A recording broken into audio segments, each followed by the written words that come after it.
J'ai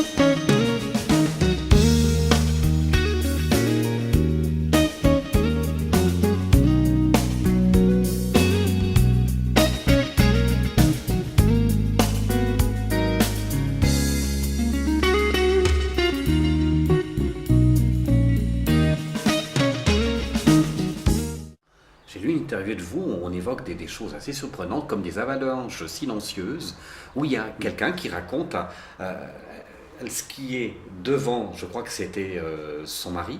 Son mari a été emporté par l'avalanche, elle a strictement rien du tout remarqué. Oui, alors je me souviens parfaitement de cette avalanche. Les gens skiaient sur un chemin par un jour de mauvaise visibilité avec du vent. Et cette avalanche est arrivée, elle a emporté le mari qui skiait devant. Il a été projeté très loin en bas, en contrebas. Elle ne s'est pas rendue compte dans le mauvais temps. Elle a continué ce chemin, elle est arrivée en bas. Elle a attendu son mari. Elle ne s'est pas trop inquiétée. Elle s'est dit, bon, il a peut-être fait un détour, il est peut-être passé au village faire des courses. Puis, ne le voyant toujours pas arriver, elle a lancé les secours. Et la personne n'était pas trouvée parce que l'avalanche a été vue. Mais cette avalanche avait sauté par-dessus le chemin. Tous les sauveteurs faisaient la recherche dans le dépôt en amont, et c'est tout à la fin que Jackie Michelet, qui était un grand monsieur du secours en Valais, a vu du coin de l'œil un petit dépôt en bas. Il est allé faire la recherche en bas, et là il a trouvé le monsieur qui malheureusement était décédé. Donc c'est une avalanche qui est arrivée très vite, sans bruit, une avalanche de neige poudreuse, qui a soufflé ce monsieur, emporté, et la dame n'a rien vu. Vous-même, vous avez été une fois confronté à une situation de ce type-là. Un de vos amis a été emporté par une avalanche. Vous avez réussi presque miraculeusement à le sauver parce que vous aviez pu repérer plein de choses. Oui, on a eu aussi beaucoup de chance parce que lui a été emporté par la neige, il est passé sous l'avalanche, il est remonté en surface, repassé dessous, puis quand l'avalanche s'est arrêtée, on pouvait voir où il était. Donc le secours a été rapide, moi j'ai pu vite descendre, lancer l'appel à la radio, les collègues sont arrivés et il a pu être sorti de la neige sans dommage. Mais on réalise à quel point ça va vite. La situation semble bien posée. Moi, j'étais tout jeune à l'époque. Lui était un ancien par rapport à moi, enfin plus expérimenté. Il ouvrait la trace devant moi et tout à coup, le manteau s'effondre, il se fait emporter, et il disparaît. C'est une fraction de seconde. À force de vous voir arpenter nos Alpes valaisannes, on a l'impression que vous êtes toujours coincé dans cette région. Et en fait, vous voyagez énormément. Par exemple, on vous retrouve à Sotchi. Oui, oui. Bon, je ne me sens pas coincé dans les Alpes valaisannes, hein, parce qu'elles sont immenses, elles sont belles et je m'y sens bien. Mais oui, j'ai la chance de voyager. J'ai pu intervenir à Sotchi pour faire le plan avalanche des sites olympiques, la reconnaissance des lieux et les solutions de protection. C'était une expérience très intéressante et un petit peu étrange, parce qu'on travaille dans un pays où tout est différent, où il n'y a pas les infrastructures qu'on a ici. Mais c'est passionnant, on apprend beaucoup. C'est tout est différent, c'est-à-dire qu'il y a beaucoup plus de moyens ou il n'y a rien du tout, ils doivent tout apprendre. Et les deux. Il n'y a rien du tout, on arrive dans une zone qui est complètement sauvage et déserte, et s'il faut faire quelque chose, ils sont capables de mobiliser des moyens énormes, beaucoup de gens, et ils vont faire ce qu'il faut faire.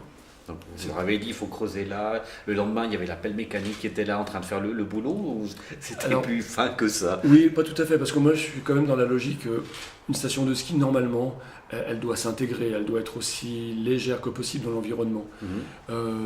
Les pistes qui sont réalisées à coups d'explosifs, je ne trouve pas que c'est très intéressant. Donc j'ai plutôt proposé des solutions où on utilisait au mieux le terrain, en prenant les dévers de façon à ce que la neige ne soit pas trop attaquée par le soleil, et puis en évitant les zones de coulée d'avalanche. Donc il y a un compromis à faire. Donc moi j'ai plutôt été dans des solutions relativement légères. J'ai vu après coup tout ce qui a été fait à Sotchi, j'étais un peu stupéfait, parce que j'ai vu la station avec juste une route et quelques maisons, presque rien. Puis ce que j'ai vu à la télévision pendant les Jeux, ça ressemblait pas du tout à ce que j'ai connu sur place. Mais moi, je ne suis pas du tout intervenu sur ce sujet-là, quoi. Ils étaient arrivés comment jusqu'à vous, les responsables de la sécurité de Sotchi? Alors, exactement, je ne sais pas. J'ai reçu un jour un appel téléphonique d'une société de remontée mécanique russe qui m'a demandé si j'étais intéressé par ce sujet-là. J'ai dit que oui, mais il fallait avoir un peu plus d'informations. Puis peu après, j'ai reçu la visite d'un avocat genevois qui traitait les affaires de cette société. Et là, j'ai eu tous les détails. Alors j'ai étudié le dossier, ça m'a paru tout à fait intéressant. Et du coup, j'ai été candidat et j'ai eu la chance d'être retenu. On vous retrouve aussi en Argentine pour faire de la sécurité à l'intérieur des mines. Vous m'expliquez ça? Alors juste à la frontière d'Argentine, c'était au Chili. Là, ils ont de grandes mines de cuivre qui sont à haute altitude, de grosses tempêtes de neige sur la cordillère des Andes, et puis des avalanches qui coupent la route qui est empruntée par les camions pour évacuer le cuivre. Et quand cette route doit être fermée, pour eux, c'est des pertes économiques considérables. Donc ils essayent de la fermer le moins possible, mais ils ne veulent pas non plus avoir un accident. Donc c'est une question d'optimisation, comme on parlait tout à l'heure. Essayer de ne fermer la route que lorsque le danger est vraiment avéré, et sinon laisser la circulation aux camions. Et là, vous leur apprenez à manier des explosifs, justement, à pouvoir déclencher des avalanches avant que ça soit véritablement grave. Pas tout à fait. En ce qui concerne les explosifs, alors ils savent manier. Parce que oui, dans les mines, effectivement. Voilà, ouais. Ils déclenchent en faisant monter 2 semi-remorques d'explosifs. Ils travaillent pendant plusieurs jours pour préparer le minage et tout à coup, ils découpent la montagne comme si c'était une tranche de gâteau. Donc ils ont vraiment la maîtrise. Par contre, ils connaissent moins la montagne et les avalanches. Donc je suis allé là pour les aider à faire de la prévision. J'ai aussi découvert qu'au Canada, vous avez fait manier, c'est des flèches aussi avec des explosifs à l'intérieur. Oui. Ça se passe comment, ça? Alors c'est un canon à air comprimé qui lance des flèches qui sont remplies d'explosifs liquides et qui explosent à l'impact.